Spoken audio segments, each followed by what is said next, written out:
Welcome to Your Brand Amplified, the podcast where we interview marketers, publicists, and brands to learn their stories, what makes them tick, and tips and tricks that make a difference.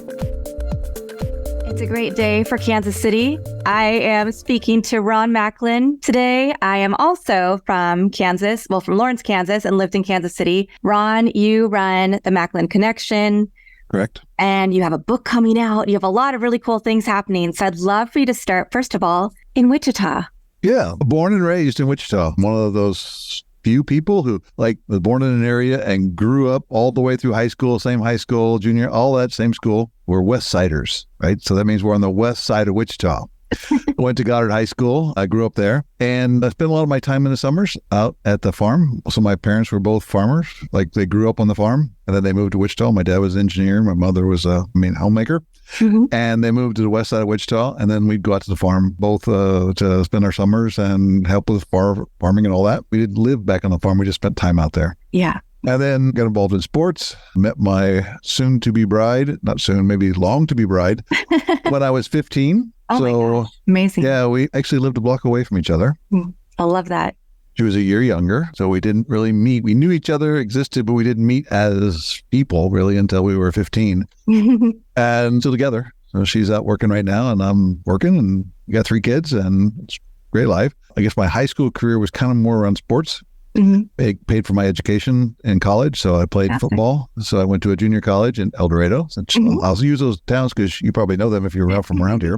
And then I went to the other school, Kansas State, to play football. Right? And it's a better football school, so I'll give you that. Yes. I was going to play basketball. I had gone to KU. Yeah. But I played football at Kansas State, and then I got my engineering degree there. And then from there, it's probably my last year in getting my degree. I go, man, I just cannot stand engineering. I don't want to design anything. I don't want to calculate anything. I don't want to do stress calculation. I don't want to do any of that stuff. So I found a job where I didn't have to. And it was in the power generation business. Okay. And so I would go to power plants, like nuclear power plants, coal-fired power plants, combined cycle, all those power plants, and we do maintenance. So we take them apart, do all the maintenance. So we work with teams. So I got to work with boiler makers and iron workers and millwrights and laborers and all this stuff. We pull teams together. It was kind of like playing football, only with a different space, because you had a team, you had to accomplish something, you had time schedules, you had all stuff. Yeah, everybody had their role. Everybody has a role, and everybody has to work together, and everybody has to hold everything, and going I really like this stuff. This is cool. Nice. And so I traveled around the country, all over the place. I went into nuke plants a lot, nuclear plants, and had a lot of fun. And all of a sudden I realized that it really mattered for the customer, the people who own the plant. The sooner we could get done, the better it was for them. Because they could get the unit running again and make electricity and make money. So we go, well, how fast can we go? How fast can we? And normally they were around 30 days. Mm-hmm. And so we started working on designing stuff, right? Now it's also about time I started to have kids. We started to have kids. Tony and I did. So I had little infants running around the house and stuff. And we're also trying to figure out, how do we go as fast as we can? Mm-hmm. And we went from a 30-day outage down to a 9-day outage. Oh my gosh. And I'm going to tell you, my ex-husband was in refractory for his career. He was also an engineer, but he was the sales guy. So I am familiar with the turnarounds and how much money and that costs these plants. A turnaround at a refinery is very much like an outage at a power plant. It's the same thing. You shut it down and no revenue, a lot of spending. Yeah. And you want to get them back up as quick as you can to get the revenue and also cut your spending down. Yeah. And so lost revenue in that space was about $1 million a day. So you cut 21 days out of the process. That's correct. Yep. That is amazing. And we set 9 world records. Around the country, different spaces, we set 9 world records, and we had a blast on it. We even had a logo, right? We call ourselves the Turbine Warriors, right? And we even did some stop motion video where you could watch it happen, right? So you could, in a 3-minute period, you could see it all come apart and go back together. And the part I really enjoyed about it was working with the team. Yeah. Was watching the team do things they didn't think they could do.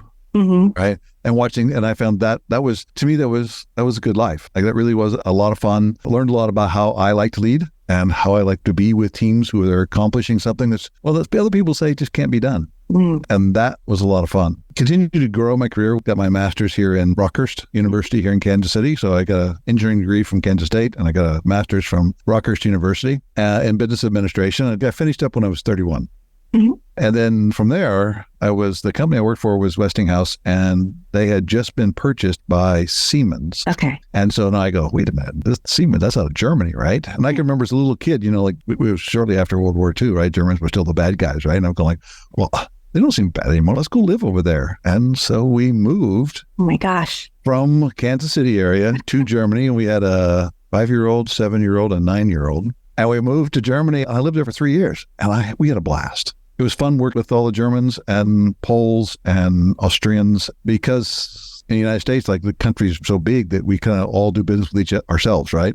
Right. But over there, Germany, you do business with everybody around the world, right? They're so connected. They're so open. I had to learn all the systems. So we sold stuff in India and Taiwan and South Korea, all over Northern Africa. Mm-hmm. We had a blast moving around and learning all the different cultures and learning how to sell and do all the stuff in service over there. Spain. Oh, we love Spain. And what a great experience for your family, for your kids to get to experience so many other cultures and see how other people live. Oh, yeah. There's so many stories about the kids, right? They came back and they had a test. When they got back from there, they got a test and they go, okay, you have to get all the capitals of the states. And they go, like, states? Why would you want to learn those, right? Right. And the teacher goes, what do you mean? Well, they know every country and every capital of every country and the whole entire globe. They know it all because that's the world that they lived in over there. And our oldest went back on a school trip. And they hung out with a teacher, and they had little chaperones, and they were taking care of everybody and doing all that stuff. And then when it got to the end of his time, he's 15, right? And he goes, I'll see y'all later. And he jumps on a train and leaves, because his world was he knew how to get around Europe on a train all by himself. Yeah. And everybody else is going, the teachers go, like, you sure this is okay for him to do that? He's okay. He'll figure it out. They'll know what to do. And our kids they think differently because of the experience, but the world is a smaller place for them.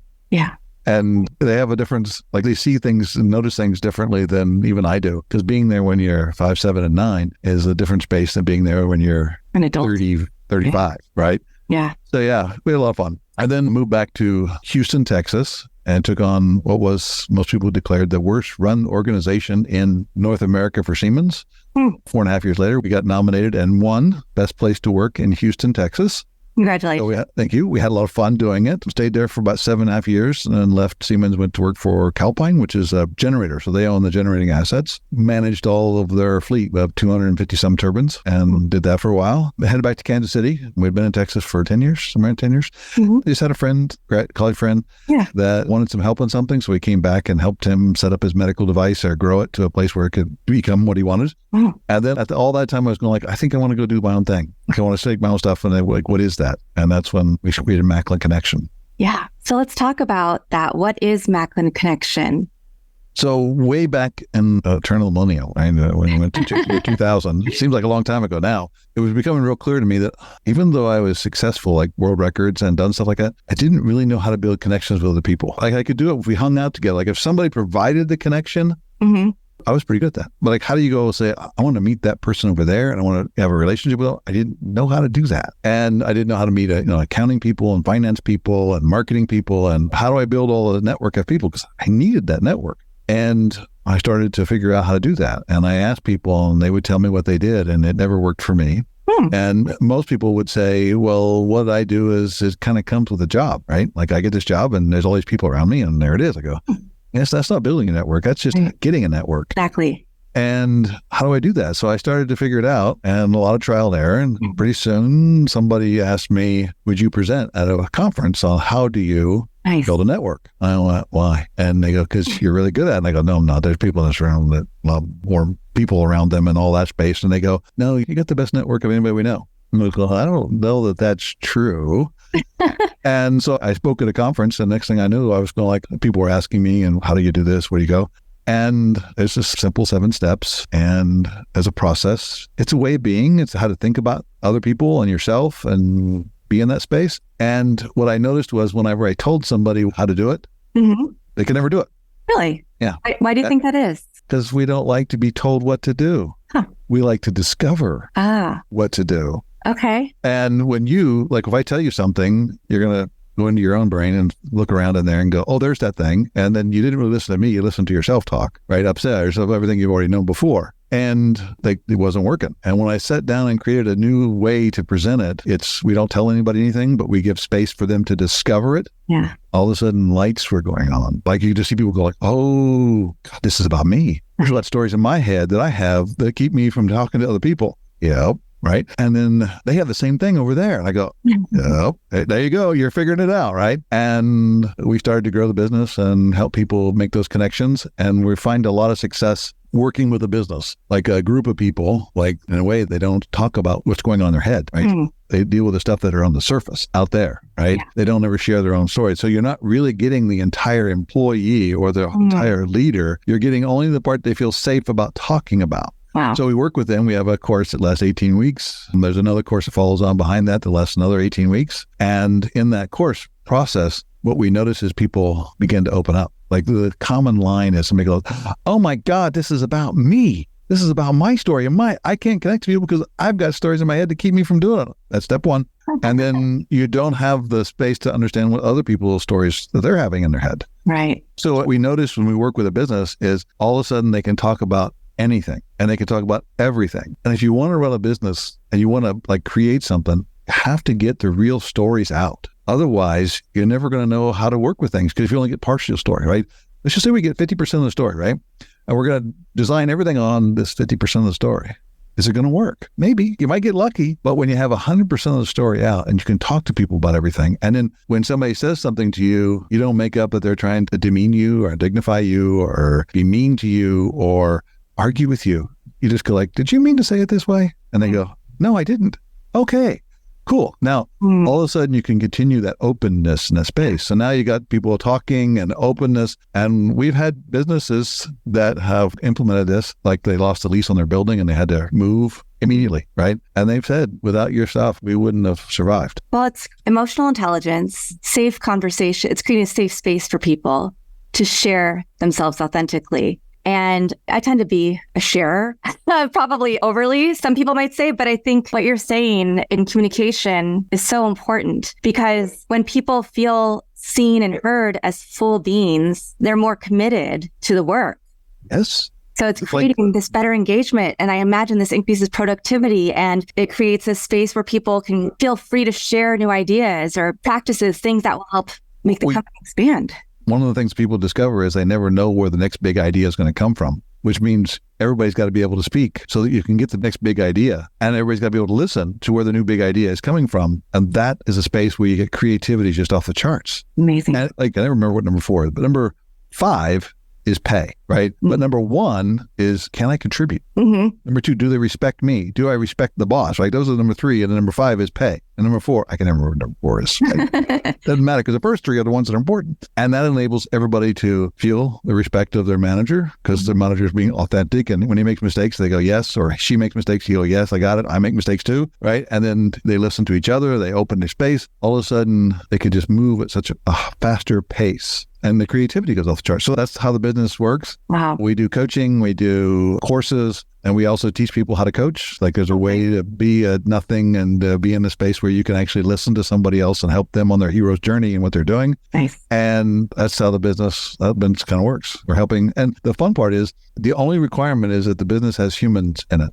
I don't know if it's all AI business. I don't know what we're going to do there. But right now, I mean, we work with restaurants and IT companies and mechanical people and restaurants and all kinds of different people. It's really cool because you learn a lot about different businesses. Yeah. But it doesn't matter what business it is. Right. It's people working with people. It's the people factor. Yeah. And you've lived a few different places, so I imagine your network is pretty expansive. So as you said, to grow your network and figure out how to communicate with people, you've been able to take this to many places. And a lot of different businesses and a lot of people and around the country. And have you traveled globally to do this work? I have supported people globally. Yes. I have not traveled, but then again, we started in 2019 just before the pandemic had. We're in it for 4 years now. And so there wasn't a lot of travel there for the first 2 years. Right. Second and third year. But the other thing is that communication over Zoom, right? Not everybody's good at that either. So there is that interpersonal factor, and it's really important to know how to communicate in that fashion. But so much has moved online, and that's a whole other way because they're not necessarily seeing all of your body language, and all of the other things. Which is Body language is 90%. Yeah. And 90% of what's communicated is through body language. And we started this business. We were doing it on freeconference.com, right? It was just in listening and talking and voice and fluctuations. We were in Zoom long before Zoom became so popular because of the pandemic. Mm-hmm. But that enables you. But it's nothing like being in person. Yeah. The language is just not the same. You can't really understand what's going on with the other person. So now you are releasing a book next month called Everyone's Afraid. Everyone's Afraid. Yep. Please tell us a little bit about that. One of the fundamentals from our business is that we all, as humans, we have a story of being inadequate. We grow up with it. And whether somebody said, you're inadequate, or somebody just said, that doesn't work, and then we make up a story that we're inadequate, we all live with this story that we're inadequate. And we're afraid that anybody's going to figure that out, right? Like somebody's going to, oh my God, they're going to find out I'm inadequate, right? And that scared self, that scared guy, that story inside of us that we're not enough drives us. Mm. And it becomes a force like that. But my stand is, it's such a powerful force that if we're by ourselves, it pulls us away from everybody else because we're afraid somebody will figure out that we're afraid. That's what our scared self inside wants to do, and make sure nobody ever finds out that I'm afraid. Yet when we can talk about it, it pulls it together. Yeah. What I've noticed, the more powerful the person is I met, I don't mean like power like they push people down, right? I mean power as in they get stuff done. The more they talk about fear, their fears. Mm-hmm. Like every time I go, okay, who's on my unapproachable list? And I go find somebody and I meet them because I go, I can't, like they're unapproachable to me. And so I go meet them and talk to them. And it's amazing. They always talk about their fears. Mm-hmm. Within an hour or two of the start of the conversation, I say, yeah, I was afraid of this and we were doing this and I was right here and I don't know what to do there. And I was going like, got it. When we can talk about our fears with somebody else, it pulls us together. Yet it's the same force. If we don't talk about it, it pulls us away. Right. And so the book is Everyone's Afraid, right? And the idea is for us to work through a story where people can see how it can pull us apart or it can pull us together, right? And so that we can see, that's one of the biggest things people come over is they go, this is a really good program. You got to do it. No. Why not? Well, it's their fear. I may have to talk about myself in front of other people that I don't know. We always find it entertaining. Like everybody gets together and first call, everybody's, they don't want to talk about anything, and they're just sitting there real quiet, right? And then the last call, they go, I can't believe this is the last call. I'm going to miss you guys. And I go, like, you didn't know each other 18 weeks ago, right? You didn't know who you existed in the world, and now you're close friends in 18 weeks, which is really only 18 hours. Yeah. It's an hour a week for 18 weeks. In the 18 hours of being together, you become close friends. You have this network. Magical. Well, I think it's biological, although that can occur as magical when you're working through that. Yeah. Well, and this is the same approach that I take with people through branding or PR. So many people are scared to share their story. They don't want to be the person in front of their company, of their brand. By being able to be vulnerable and authentic and share who they are, and not just share the shiny, bright stuff of, oh, I made X amount of money or this, that, but sharing the fear, the journey, the hurdles, all those things. Like you said, it is the hero's journey. And other people say, oh, that's me too. The power of vulnerability. Yeah. Right. And I was taught a vulnerability is a weak spot. Right. Like that's where you're weak. You're vulnerable over there. You're weak. But being vulnerable is power. Strength. And what I love about it is when I'm being vulnerable and sharing my mistakes, my errors, my thinkings and all that stuff, it allows everybody else that I'm talking to drop their shield so that they can be vulnerable too. So a vulnerability brings in more vulnerability, and then you get the connection because you're talking about your fears. Mm-hmm. When you talk about your fears, that power pulls you together. Mm-hmm. And not like, okay, well, this is really fun for an hour. No, when the phone rings 5 years later, you go, look, it's Anika. Shit, yeah, I'm in, right? And they'll talk, right? Because you really have built a connection and trust, right? And it doesn't matter who it is. Yeah. Doesn't matter where they grew up. Doesn't matter what language they speak. You can build that trust that you're open to their help and you're open to helping them. That's really amazing. More people need to be doing this kind of work.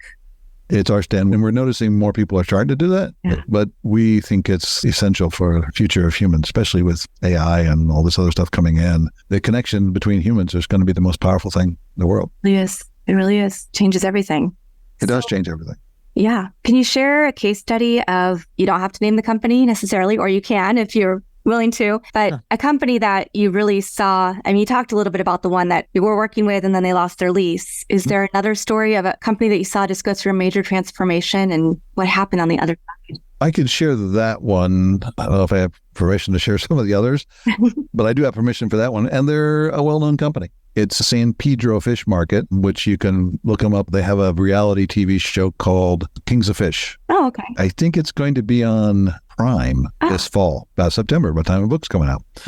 And they had 400 employees. They had 4 or 5 locations. It's the 3rd generation of the family running the business. Amazing. So they're a family-run business, and they had all the things that come with all the family, right? Everybody cares and loves each other, and they hide it really well by yelling and screaming and the whole other stuff they do with each other. And they also knew they had this lease problem that might be out there, and they were trying to figure out how to grow because they wanted to be a billion-dollar business. And they deeply cared about everybody. I mean, what part of their ethics are family. They don't mean like the family that's like the people who own it. Like they look at everybody as family, yet everybody would yell and scream at each other, which made a pretty good reality TV show.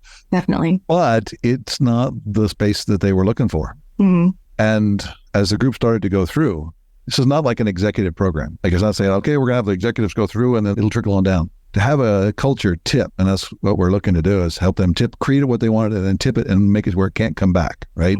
So we had some executives and we had some of the first and second line management, right? And we had some workers, right? And they go through this program together and they begin to learn the language. And part of our standard is nobody goes through unless they want to. So like you can say, would you like to go through this, right? And some would say yes, some would say no. And then some would say yes because they thought they were being told to do it. And then we give them an out to leave. And so some people after 4 weeks, they stop doing it. We go, okay, that's cool, right? Like really no problem. And then they started to notice the difference in the people who were going through, the ones who stopped. Right. When you're working with the team members that are doing this, they come in and there's differences they're making at work, but the places they talk about is the stuff they're doing at home.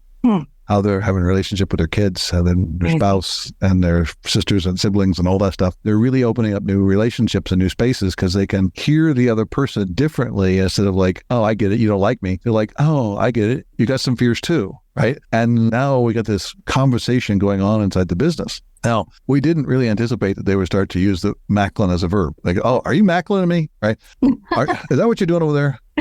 Oh my God. That is kind of crazy, right? Uncomfortable for me, but they love it. And they began to listen to each other differently.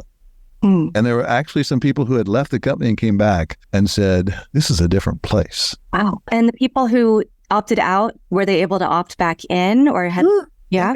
And in fact, there were some who dropped out twice. Oh, no. I dropped out twice. And the third time, and part of our program is that if you really want to learn something, you got to lead it. You got to guide it, right? So you become the leader. So now the same people who said no, then they came in the third time, went through it, and they went like, right? Oh my gosh, it's me, right? This is the problem. It's not them, it's me. And now they're leading others. Wow. And when you lead, that's where the real learning happens. Because you have to be prepared to speak it to somebody else, to bring forth and be responsible for somebody else's learning. You'll never forget it, right? And so now it's opening up for them to lead each other. Yeah. And that's the goal, is to ingrain it into the culture, right? And when the CEO, Mike, had said, I just didn't know that it could work because the people they're good people, right? But he just didn't know if they would all grab it. And also a wave came through the organization and it was like, amazing. This is really a great thing. This creates a whole space of possibilities. Now people get promoted.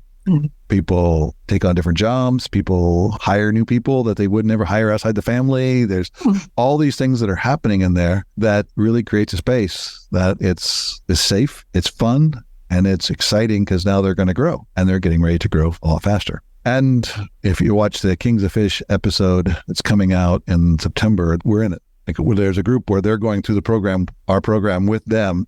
So you'll see some of the differences and hear what people talk about, like what they got out of it. And it's pretty cool. That's really great promotion. Thank you. Yes, it is. And we're trying to time things. That's why the book's coming out that time. And we're trying to do all the stuff to come out same space to build on it. Nice. Well, and you talked about you work with companies, you have courses. Are the courses open to like myself as an individual? Could I go on and take a course? Yes, you can. The course shows up and we have one in the spring and one in the fall.